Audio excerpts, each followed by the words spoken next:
So I was thinking if I could make a step-by-step gym guide for all the beginners out there. And I've written down a few points here.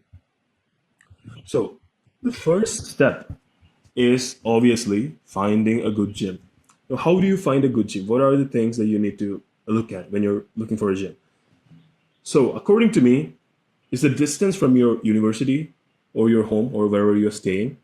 That's the that's one of the most important point. The second point is how crowded it is. And three, yeah, what kind of equipments does the gym have? Does it have all of the necessary equipments and the machine? So these three questions you have to ask when you're finding a gym.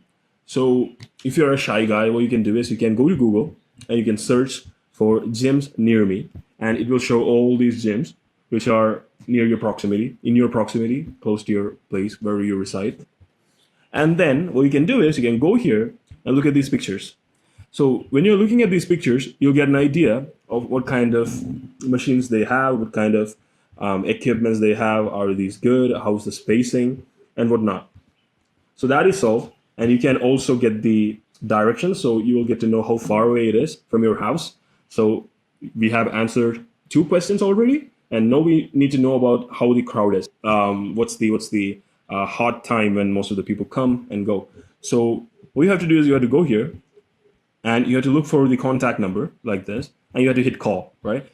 So show them this like five gyms from here and call them and ask them what are the best times if you want to go there and the gym is less crowded, because that's going to give you the best possible experience to train. And yeah, that's how you basically find or pick a gym, right?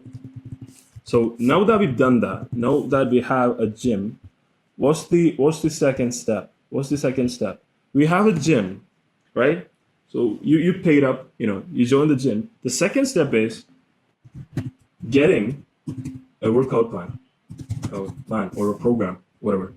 So this is the second most important thing, right? So the problem here is that, at least what I have noticed recently, so I had friends who just started going to the gym, right? So they go to the gym, the trainer gives them a program to follow. The problem is that, at least here in India where I live, most of these trainers are fucking dumb. I'm not saying I'm a fucking smart guy or something comparing to them, but the problem is that these douchebags, they always ask my friend to do four or five or even six different exercises for one single muscle. Even when I first started going to the gym back in 2019 with my friend, sorry, 2020 with my friend, our trainer, the guy in the gym, asked us to do like six different exercises for one single muscle group, and it took like 3 hours for us to get our session done. So the problem here is that not only you are completely exhausting and fatiguing your muscle, it's totally inefficient and it's a waste of time, right? So I would not necessarily recommend you to follow whatever the plan the guy in your gym is giving you, but rather cross check with a few of the points that I'm going to discuss right now. Okay. So what are some points that you need to focus on? You need to see, like I said, how many exercises is being laid out for one single muscle group, right? And if it's more than two for a single muscle group. If it's more than two, you have to come home and do some research and eliminate a few exercises and just do two exercises, right? Only do two exercises. Only two exercises for a muscle group, right? So what does this mean? So let's say you go to the gym. Let's say I'm a fucking dumb trainer, and I might ask you to do an overhead press, a skull crusher, a road push down, and a cable push down for your tricep in one single day. If your trainer does something like that, it's probably time for you to listen to that through this year and let it out from this year, right? Because all you have to do is follow two exercises for one single muscle group. So what you can do is you can do a push down and then you can do an overhead press. So that is something you have to be aware of. The second thing that you should look for is whether your program or plan is giving you enough time to recover and rest. So after training every single muscle, you need at least 48 hours to completely recover. So sometimes your trainer could make you do a full body exercise for 6 times a day. It is very rare, but it happens. So what's like the best split? I see a lot of people who go to the gym and train like this. They train their arms in a day, then they train their chest another day, back another day, legs another day. Don't follow all those bullshit. So what you have to look for is that you should be training each of your muscle group twice a day for optimal muscle group, right? Train each muscle group twice a week. Now, how do we make a split? Because I told you, arms, chest, back, splitting like this is fucking inefficient. Bro split is fucking dumb. So what can you do?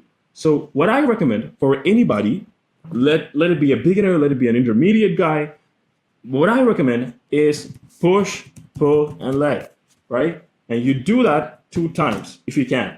Otherwise, you can skip a leg day. Maybe you can even only train for a week, and still maintain something that you already have. But push, pull, leg for 6 days is something that I would recommend anyone, right? So on your push day, let me write it down. So this is your push day. On your push day, you're training 3 muscles, right? What are these 3 muscle groups that you're training here? You're training chest, you're training shoulders, you're training triceps, right? So a lot of people think that this is too much. A lot of people think that you cannot train triceps, shoulders, and chest in a day. It's too much. It's really not. It's really not. Trust me, it's really not.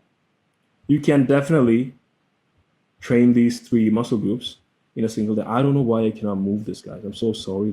So chest, shoulders, and triceps, right? So like I said, do 2 different exercises for chest, 2 different exercises for shoulders, and 2 different exercises for triceps. And that's good enough when you're starting out. When you're starting out, that's good. But later on, when you are able to find what you're missing, like understand what you're missing, you can prioritize that muscle. For example, right now I'm trying to train my upper chest because I'm kind of lacking in my upper chest. So what I do is I do 2 sets of flat bench presses, and then I do 3 or 4 sets of inclined dumbbell bench press. Then I do 3 more sets of low to high cable flies, right? That's too much volume, right? So that's like 3 different exercises for chest as a whole, but I'm prioritizing my upper chest, right? So, but if you're starting out, you don't have to worry about all that. I can even go in depth talking about some stuff like this with my triceps. Like triceps have a long head, a medial head, and a short head. So technically, by what I'm saying, you have to do one exercise or 2 different exercises for each head. That makes the sets go up to like 6 to 9 sets. But you don't have to do that when you're starting out. You can just stick to 2 different exercises for a muscle group as a whole, right? So 2 exercises here, 2 exercises here, 2 exercises here. That's your push day, right? And similarly, for your pull day, what you can do is train your back and train your biceps. That's it. That's all you do. That's all you do, right? So again, but here the thing is that we can even, split this back into more muscle. Like you have your traps, you have your lats, and that's like good enough right now. So there's like upper back, lower back, stuff like that, and yeah, rear delts. Just focus on these 3, right? If you're a beginner, just focus on these 3. That's good enough, right? So what you can do is, so what I do is, I do pull-ups. That's a compound movement. So when you're starting out, what you have to focus on is that you have to start your day with compound movements. Like when we are training chest or in our push day, we have to start with compound movements for chest. That means we have to start with the bench press and push-ups, right? So similarly, in pull day, start with a bent over row or pull-ups, right? And for traps, I do shrugs. For lats, I do pull downs. And for rear delts, I do reverse cable fly. And I also do rows, which is good for back as a whole. So that's how I train my back. So you can split back further into this and assign like one exercise for each of these muscle group after your compound movement, which is like a bent over row, which is a little bit too much advanced for beginners. You can do like pull-ups or even pull down if you're like really weak, but you can always go for weight assisted pull-up machine. And for biceps, do any 2 biceps exercises like bicep curl and a hammer curl. you're golden. That's it. And similarly for legs, no, I personally don't train legs too much, but that does not mean that you shouldn't. So on leg days, what you have to see is, you have your quads, right? You have your quads, then you have your hamstring, and you have your glutes, and you have your calves, right? So what I do is I just go and do compound lifts and get the fuck out of the gym during my leg days. That's what I do. So I do squats for 3 sets, deadlifts for 3 sets, and calf raises for calves because my glutes and hamstrings is being taken care of when I do deadlifts, especially when I'm doing Romanian deadlifts, which I'm going to talk about right now. But what I suggest you to do is that do squats, right? Do squats, then do Romanian deadlifts, not a standard deadlift, but do RDLs, right? So that targets these two. Then you can do calf raises. So this is what I would do, or what I could do differently is that do lunges, do lunges or Bulgarian split squats, and then do deadlifts, calf raises, right? So your Bulgarian split squats will take care of glutes and quads. Deadlifts will take care of hamstring, right? So this is what I do. But if you are a beginner, I would not necessarily recommend doing deadlifts, heavy deadlifts and heavy squats. So at that point, you can do the leg extension, leg curls, and all those stuff. This is totally fine. So that's how you train your legs. All right. So this is a free program that I created a while back. So if you look at the leg day, you can see I have added squats, I have added deadlift, and I have added leg extension, hamstring curl, and standing calf raises, right? So this is something any beginner can follow, and you can see the intensity is pretty less, which means that you don't have to, go heavy, take heavy weight, and train till failure, right? You can just stick to these reps in a way that, you are just shy of 1 or 2 reps from failure. That's just what these intensity means. And the higher you get, it takes you closer to failure. So like if you have 9 intensity, it's like you should probably fail on this rep, right?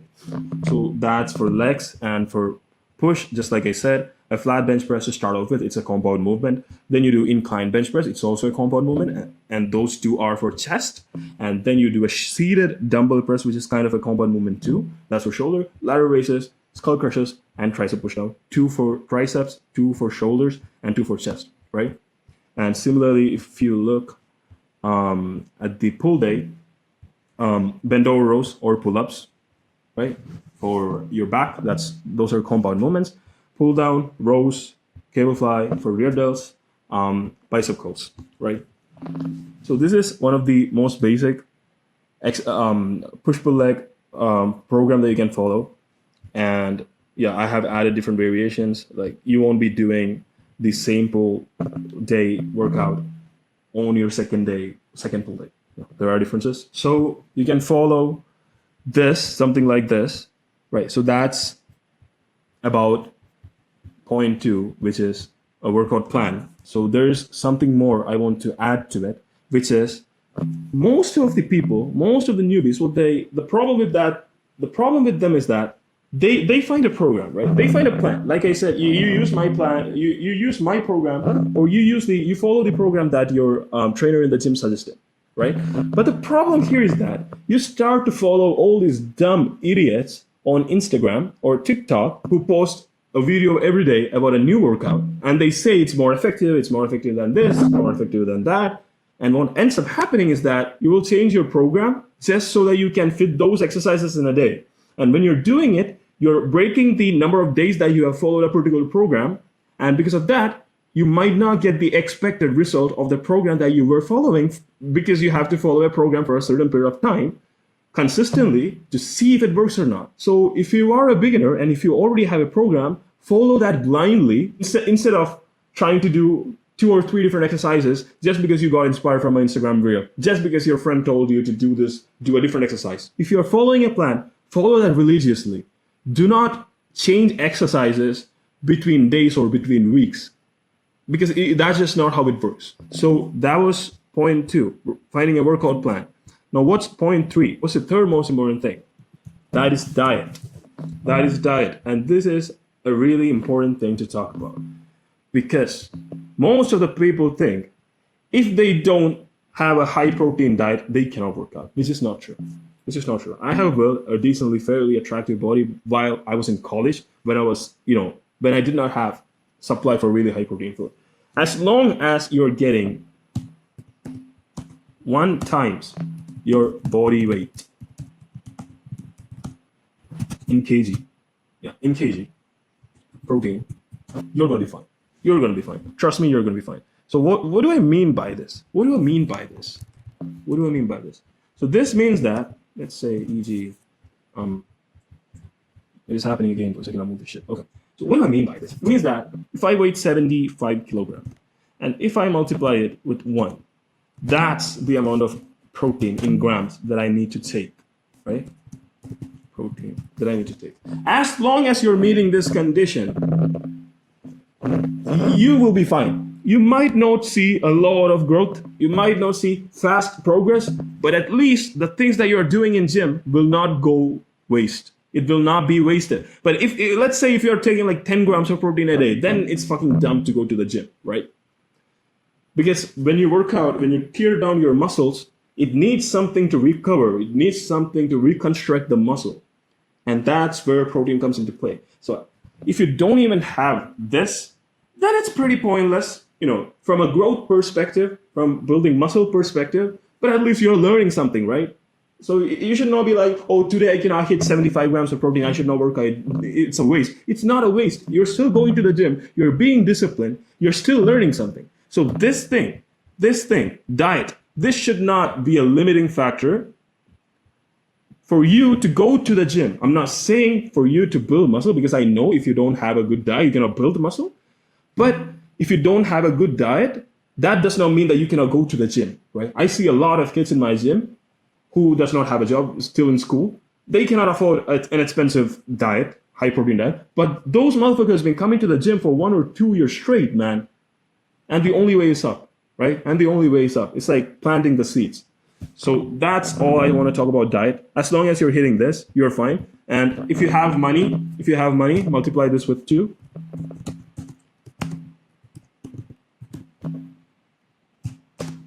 Take this, and you're golden, man. You're golden. You will see really nice growth if you're taking this and working out properly, right? So yeah, basically these are the basics that you need to follow as a beginner. As long as you know about all these things, you're gonna be fine. Okay, let me add one more. And this is called as form. What do I mean by this? I see a lot of idiots going to the gym and training like this. I have a phone right here. Let's say this is my dumbbell, right? Let's say this is my dumbbell, and I'm doing bicep curl. I see a lot of idiots who does this. 1, 2, 3, 4, 5. If you're doing this, you are not gonna see any growth. It's fucking horrendous and it's fucking dumb. When you're doing an exercise, there is no point in doing something like this and treating it as a rep, because you can speak numbers all day long, but your body knows what you're doing, man. When you are doing bicep curls, right? You have to let it stretch. You have to let your bicep stretch like this. It's fully stretched, right? And then you have to squeeze it, right? And then you have to squeeze it, feel it for a second, let it in, and then let it go. Slowly, right? Slowly. Come on, squeeze again, let it go. If you're not squeezing, you're not building, man. If you're not squeezing, you're not building. So stretch everything, squeeze it, wait for a second, do it. Don't do this. This is fucking dumb, right? So you have to focus on the form. And if you want to get your form right, you have to learn how to do the exercise, right? And for this, I have noticed this problem a lot with a lot of gym and trainers. A newbie might be doing something wrong. The trainer will come, right? The trainer will come and will try to explain stuff for once or twice, 1 or 2 times. And if the newbie is still doing it wrong, the trainer's like, okay, whatever the fuck, you can do whatever you want. I'm just gonna get out of here. And that to me is wrong. That should not happen, right? That should not happen. So what you can do is you can just go here, how to do bench press. I type this, I go here, I go here. What I do is I take a look at something like this, or I watch this GIF, right? I take a look at this, right? And what I do is I record myself doing some exercises, or I ask someone to record me doing it with my phone, and then I play the video and I see if I'm doing it right, and I compare it with something like this. So you always have Google, you can check, and if you have a mirror, most of the exercises are like covered, but some exercises you cannot see, like bench press you cannot see if you're doing it properly, right? So at that time, ask someone to record it, right? So you have to learn the form and you have to do the exercises slowly. These are like the dumbest things or the mistakes that I see a lot of beginners make in the gym. So that's all I wanted to talk about in this video. Again, I have a free program. You can go download it, follow it if you want. Find a gym, figure out a workout program, have a decent diet, and yeah, train properly, man. Train properly. Yeah, that's it. Take care. Stay safe. Bye-bye.